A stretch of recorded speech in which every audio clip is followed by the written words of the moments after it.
Bom, gente, nosso segundo vídeo aí nós vamos falar um pouco aí sobre algumas particularidades da economia europeia, tá certo? Vamos começar primeiro falando um pouco sobre o comércio interno e o comércio externo da Europa, tá bom? Quando a gente fala de comércio interno da Europa, nós temos que entender primeiro o contexto.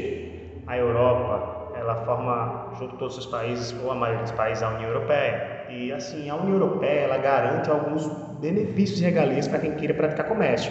Tá bom? Então nós vamos encontrar um comércio interno bastante dinâmico, favorecido aí pela intensa troca comercial, pela modernização, tá certo? Tudo aquilo que a União Europeia tem a oferecer, tá certo? Essa livre circulação de pessoas, de produtos, tá bom? Essa é a realidade interna.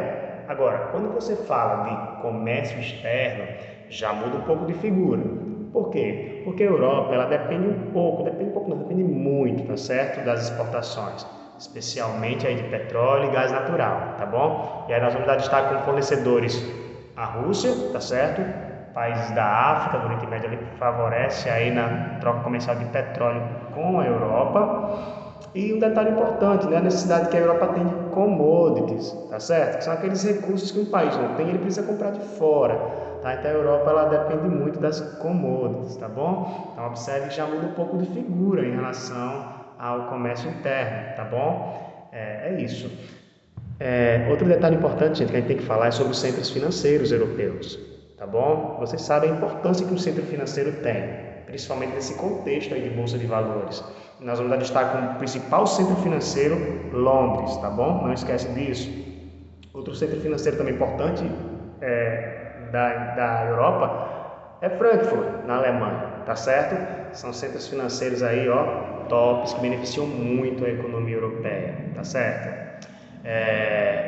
Gente, é importante nós falarmos também um pouco sobre geopolítica lá na Europa, tá certo?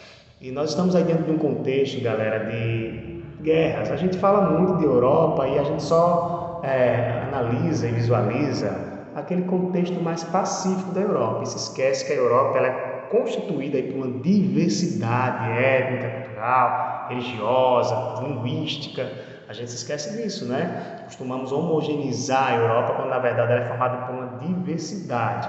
Então, gente, não se esqueçam, onde há diversidade, tá, religiosa, pensamento, nós teremos aí a probabilidade de termos conflitos, né, de termos contrastes, tá bom?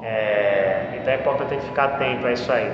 Então, quando a gente vai analisar alguns conflitos separatistas, como a gente chama, tá? Nós vamos dar destaque aí, galera, para a região da Catalunha, tá certo?